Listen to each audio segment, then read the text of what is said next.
Hello, my name's Patricia Warby, and I just wanted to tell you a little bit about my story to becoming a therapist. Somebody asked me the other day to describe my light bulb moment, so here it is.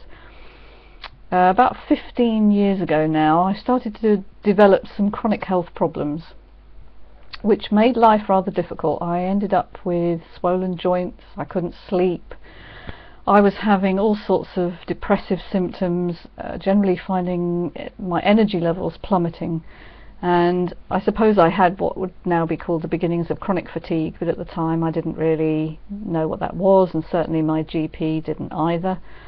And I was prescribed endless tablets, really. I had tablets for sleeping, tablets to stop the anxiety. I was rattling, really, and not really getting any relief.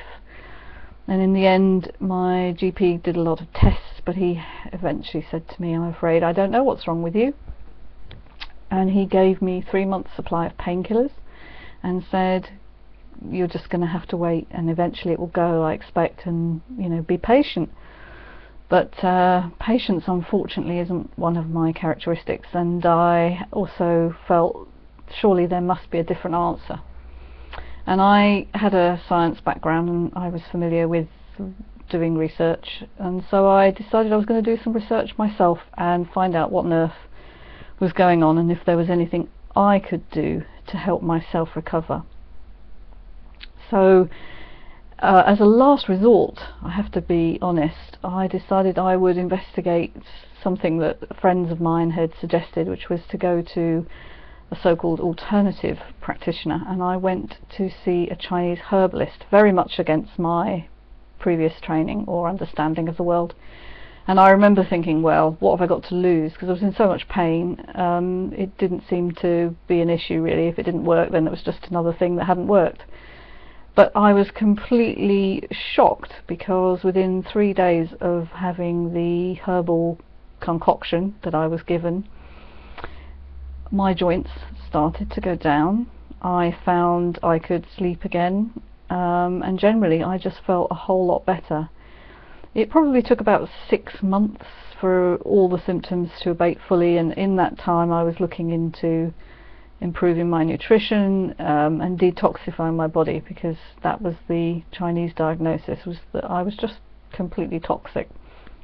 I had a lot of heavy metals in my body from both amalgam fillings and also from having worked in a metal factory when I was a teenager, working with small metal filings.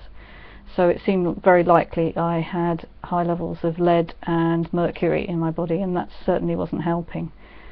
Anyway, so I had my world really shattered then, because I had to really question a lot of my beliefs, and I was investigating all sorts of things. I was having massage therapy as well to help my body detoxify, and the chap that was doing the massage said to me, he thought, with all the knowledge that I had and my training, that I'd make a very good therapist. And I laughed and I said, well, that's not, it's not my background, I don't really know anything about that. And he said, well, that's what we're here to train you for. He told me there was a course starting, and he thought I'd be a very good candidate. So about 4 or 5 years ago, I went and trained as a massage therapist. I followed that up by doing a course in Reiki, which is Japanese energy healing. Then I looked at doing a degree in nutritional medicine, which really blew my mind, because that showed me just how powerful food is as a therapeutic tool, and that actually you can reverse a lot of health conditions that way. The most recent training I've done is in hypnotherapy, and that showed me how to use the power of the subconscious mind to overcome a lot of the emotional blocks to healing, which certainly was a factor in my recovery. And so I became a fully fledged mind-body practitioner in, I think, 2013, and I've been gradually, steadily growing my business, working with people like myself who have these long-standing chronic pain or fatigue issues. I also work with people who have other non-diagnosed conditions, like chronic pain of any sort, some of the autoimmune conditions which share a lot of the same factors, causative factors. And really, I have to say, having the illness has, instead of being the worst thing that ever happened to me, I have to thank it, because it completely turned my life around and became the thing that enabled me to really change my life and become more of the person I wanted to be.